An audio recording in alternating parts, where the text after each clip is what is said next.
History is littered with a long line of lovable but angry men. I'm as mad as hell, and I'm not gonna take this anymore! I'm gonna give you a damn good thrashing! Finally, my stupidity pays off! I don't believe it! But one man rises above them all. What just happened? He's mad as hell. It's Kevin O'Sullivan. In the first episode of What Just Happened, I lamented the global descent into insanity. It is, as I declared, a mad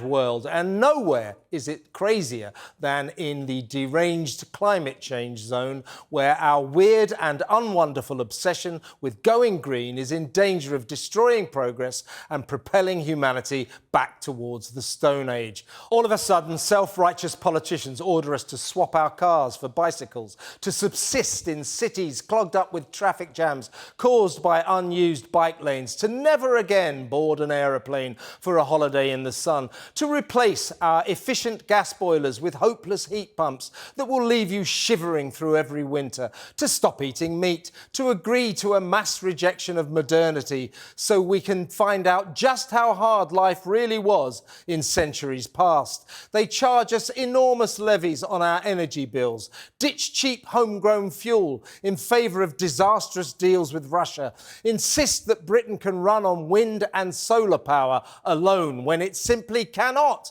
and order us to batten down the hatches on the rocky retrograde road to something called carbon net zero by 2050, which is not going to happen, and even if it does, will not make a blind bit of difference to global pollution levels. Rishi Sunak and his Tory eco-acolytes continue on this pathetic path to pretend paradise because they're scared of Labour's gormless Green New Deal, a charter for all-out lifestyle reduction that not-so-clever Keir Starmer is shamelessly trying to flog to the nation like a snake oil salesman cashing in on a banal fashion fad. And why are we, the long-suffering people, being bossed around about our evil gas-guzzling, electricity-using, flight-taking, beef-eating ways? This, and only this, so that Britain's increasingly inept Westminster elite can signal their gleaming virtue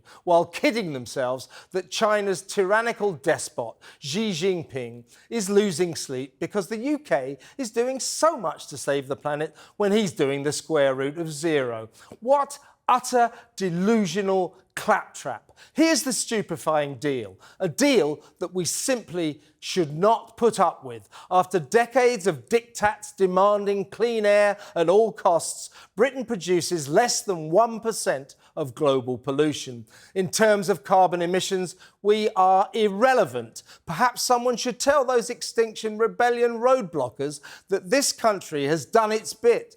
And instead of gluing their middle-class little hands to the M25, maybe they should head to Beijing to protest about China's colossal contribution to world pollution, an astonishing 28% and rising.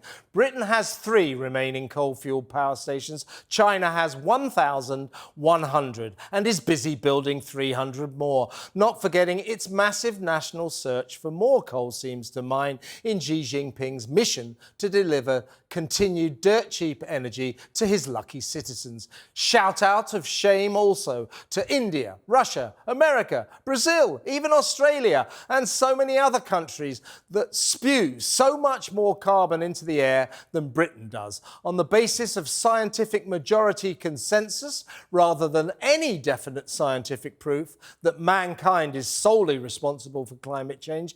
The UK has gone from a self-sufficient energy powerhouse to a desperate basket case on the cusp of a blizzard of blackouts, while still pursuing balmy, self-harming policies that just don't work. Don't vote for Labour's so-called fairer, greener future, because it's not fair. And if all simpering Sunak and his counterfeit Conservatives can do is plummet deeper and deeper into the Alice in Wonderland abyss of empty green mantra chanting, don't vote for them either. Let's take a stand before it's too late and we end up in a medieval nightmare land of horses, carts and mud huts. Now let's get on with the show.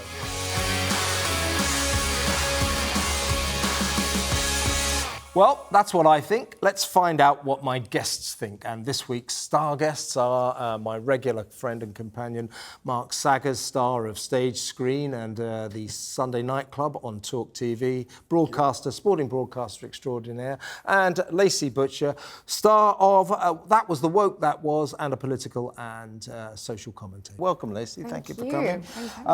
What do we feel about this green stuff? What David Cameron once called green crap. How many extinctions do you think there have been on planet Earth? Go on. 7. I never knew this is not 7. new then? No, it's not new. It just comes round the cycle. Yes, of course there is global warming, but it's natural. Yeah. And the main problem will be in Africa, where the whole of the half north of Africa will be uninhabitable and there will be migrants everywhere.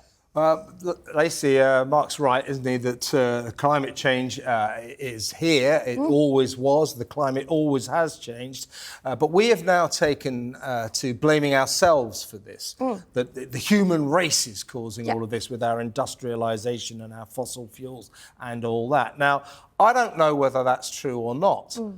It may be, it might not be. That's the point. We are being told to change our lives, to reduce our lives, to head back to the Stone Age, start living in mud huts, not because they have scientifically proved that we're changing the climate, but because the consensus, the majority of scientists sort of think we are. That's a ridiculous backdrop to base a global energy policy on, don't you think? Absolutely, and you hit the nail on the head there. The fact that there are so many differing scientists' opinion about when the extinction is or how long it's going to be until, you know, apocalypse happens, surely undermines that point entirely. It's balderdash! Exactly right.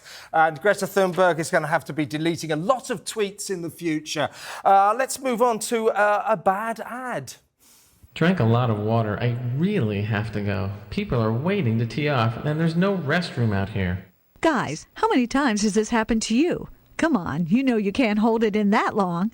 Don't worry, I've got the perfect gift for you. Introducing the Euro Club, the discreet sanitary solution for your urgent relief. Created by a board-certified urologist, it looks like an ordinary golf club, but it contains a special reservoir built into the grip to relieve yourself. The Euro Club comes with a special towel to keep your privacy.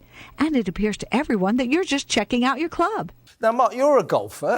Now, when you check your club, you don't dangle a towel over your privates, do you? I've never dangled anything that sort of way, I can tell you, when it comes to golf. This is absolute nonsense as usual. I mean, go and pee against the tree if you have to. Yeah. That's it. You don't worry about it. This sort of, again, we've got to find a way to keep everybody private.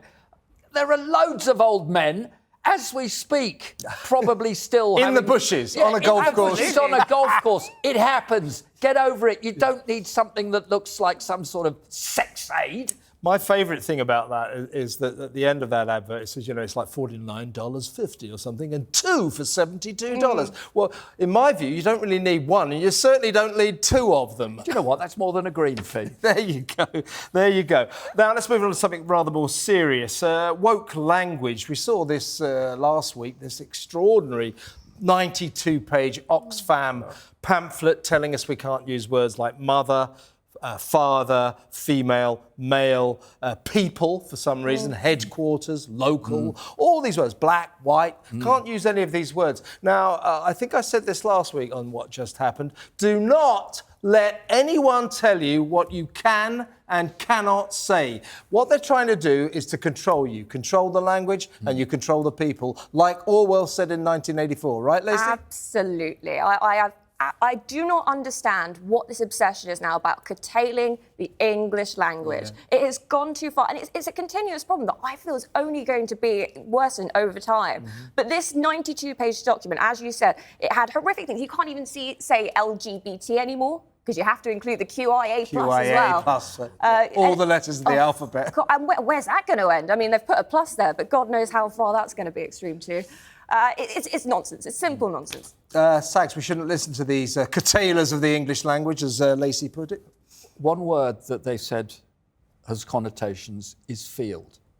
Now... Field, that's right, field trip. Illegal. Can't do that. I have used Colonial. Field of Dreams. I have field walk when I've been looking for Roman pottery. I've had field trips that you're not allowed to say either of those words now. Yeah. They're left field. They are left field. They wouldn't want me to use that either. It's absolutely ridiculous. In fact, I'm going into Oxfam next week because I'm a collector of books, and they do have quite a lot of bookshops. But now, of course, they shove the wrong books to the front. They take others away. I don't know if you knew this. Enid Blyton's Famous Five and Secret Seven is all about to be changed with wordings and everything. So although everyone says lashings of beer, ginger beer, it was always lashings of tomatoes. Well, I might just take a couple of tomatoes with me and make them red-faced. Chuck them at them. So, Lacey, Roald Dahl recently had all of his books doctored, censored, thuggishly altered. And among the words we're not allowed to use, apparently, that were extracted from his classic children's novels were black, white, ugly, fat. Now, what if something is black, or something is white, or someone is ugly, something is ugly, frankly, if someone is fat, what words do we use? I just feel sorry for the unattractive, obese zebras out there. I mean, how on earth are we going to describe them? A threatened species, good point.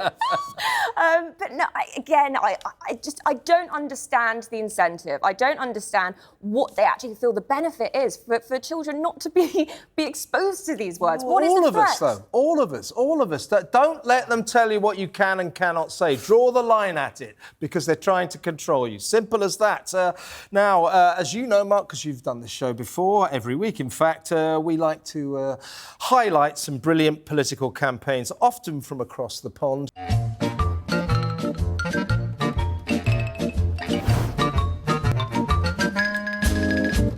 Yes, it's Vote for Me, and Richard Painter is running for the senatorship of Minnesota. He was former chief White House ethics lawyer for President Bush. God help us. Watch this. Some people see a dumpster fire and do nothing but watch the spectacle. Some are too scared to face the danger, or they think it will benefit them if they just let it keep on burning.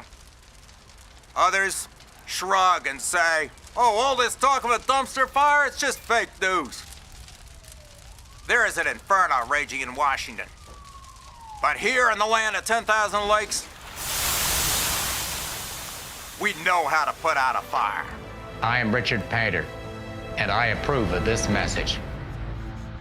Has he got your vote, Lacey? Absolutely not. I have no idea why he'd approve of that message. That was laughable to the utmost, was it not? Yes, it was. Lots of these party political broadcasts in America are, and they have to, by law, at the end say, "and I approve this message." But as Lacey suggests, I wouldn't approve that one, would you, Mark?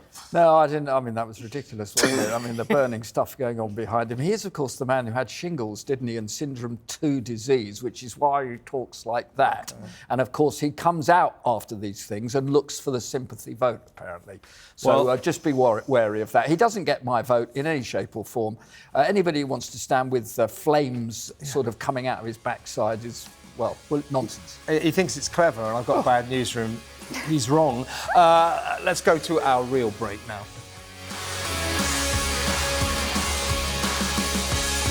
What just happened?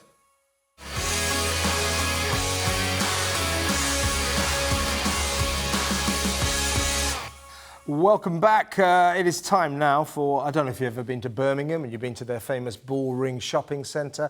Well, here's a bad ad for the Bullring shopping centre. Bye-bye groceries, bye-bye meat and fish at the Bullring shopping centre. Bye-bye furniture, bye-bye everything at the Bullring shopping centre. Buy some clothes for him, bye-bye a dress for me, bye-bye for baby too at the Bullring shopping centre. Goodbye to rainy days, hello to happy days at the Bullring shopping centre. Bye-bye everything. Bye-bye the advertising agency that came up with that masterpiece. What do you think, Lacey? I don't know if anyone's ever told them that bye-bye means an absence, a negative. Yeah. Bye-bye ball ring. Yeah, bye-bye. We won't be going there anymore. Yeah, in fact, that version of the ball ring we did say bye-bye to, and they've renovated it now. It's pretty impressive now, but it was crap in those days. It's time now for a bit of this.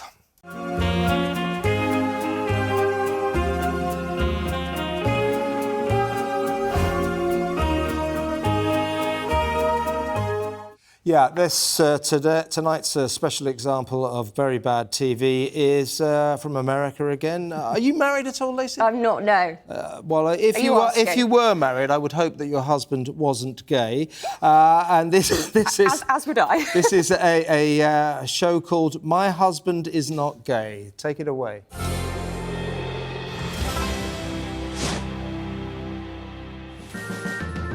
I don't feel like I fit the mold of guys that are attracted to other men, other than my deep and abiding love for Broadway show tunes and the attraction to males. Those are the two things that are kind of gay about me. When I'm out with the guys, yeah, we'll look at other guys, for sure. I want to meet a girl and like her and say, by the way, I'm attracted to guys. And that's what my friends have done, and they've made it work.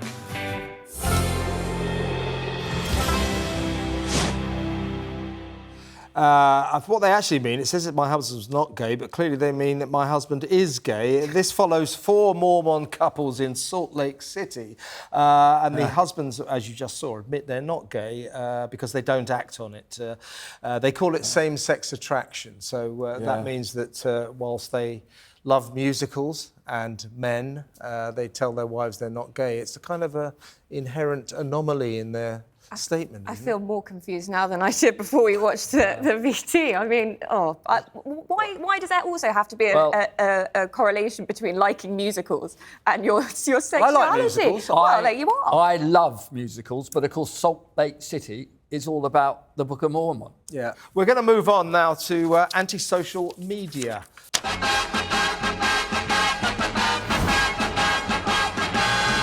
Yeah, this is the time where I get really flattered by all the fan mail I've received this week on Twitter and the various other social media nightmare sites. Let's take it away then, let's go.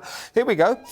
Kevin O'Sullivan is another right-wing angry man shouting at the world, pale, male and stale. Get a life, gammon boy. Thank you very much. Love it. I love the way these people, we talked about this last week, they think that you're going to be utterly crushed by this and unable to carry on. Keep them coming, everyone. Otherwise, anti-social media won't work as a section of this show. Kevin, thank you very much for your contributions. Kevin O'Sullivan is a pathetic, pointless, poisonous, pompous... What a... So he was going nicely with the alliteration, then did what a... Beautiful alliteration. Yeah. So thank you very much. Pointless, pathetic, poisonous, pompous. That's me all round. Kevin O'Sullivan makes a living by spreading hatred. Why can't he do a proper job? He is a dogmatic lunatic and a turd. Turd. Well, a dog turd or just... No, I don't think it really matters. No. Well, a dogmatic turd. There you go. Not bad, not bad. I'm so pleased you decided to write that last one. I know. Well, I thought you were going to keep it anonymous, not going to lie. There we go. Well, listen, thank you so much for an entertaining show and your brilliant contributions to it. Lacey Butcher and Mark Saggers. Let's do it all again next week.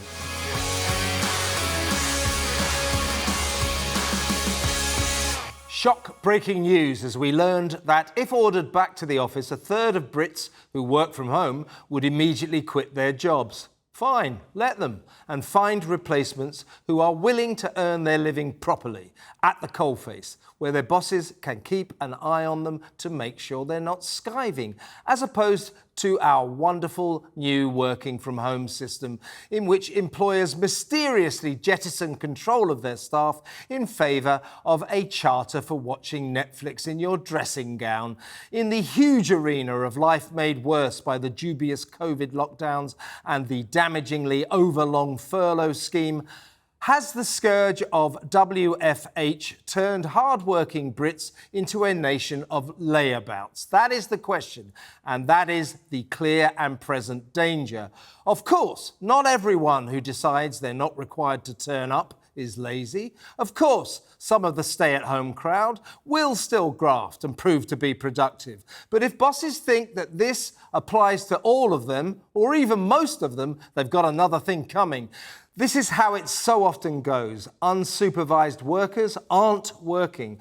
And what are so many gullible companies doing about this malaise? Telling their employees that their Netflix days are over and it's time to get back to the grind? Not a bit of it. Instead of cracking the whip, they're grovelling to the dressing gown brigade, assuring them that they can carry on dossing around, or, if they do graciously consider returning to the office, offering them ludicrous incentives just to do their jobs. Free food, free car charging, free foreign holidays, free beer, well-being zones, yoga classes, you name it. Feeble firms suck up to their staff, begging them to come to work. I've got a better idea. Tell them that if they don't come to work, they're fired. That's what I call an incentive. Outrageously, the worst offender in this topsy-turvy world of workers first and bosses second is the Tory government, that by allowing virtually every civil servant to work from home has turned Whitehall into a ghastly ghost town where rampant inefficiency is the name of the gormless game. And if ever there was an example of politicians not understanding the working class, look no further than the Westminster bubble gang's enthusiastic support for working from home, which is, lest we forget, a middle-class luxury. You can't work from home if you're on the factory production line, if you're a van or lorry driver, if you're a farmhand, if you're a supermarket shelf stacker, a shop assistant, painter, decorator, construction worker, and so many other jobs where you just have to be there. Strange as it may seem to cosseted cabinet ministers and out-of-touch MPs, not everyone earns their crust in an office. That's why working from home is socially divisive, a white-collar privilege denied to the blue-collar heroes who we rely upon. WFH is also the enemy of getting things done, as we've discovered from the driver and vehicle licence agencies' descent into shambolic nothingness.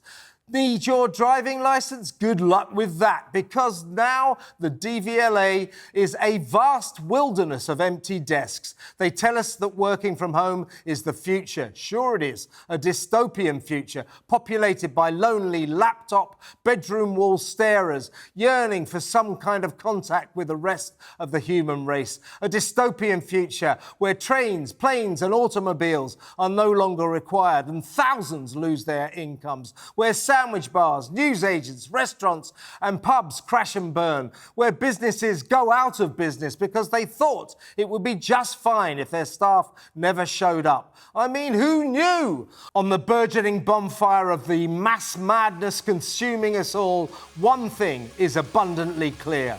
Working from home does not work. Thank you and good night.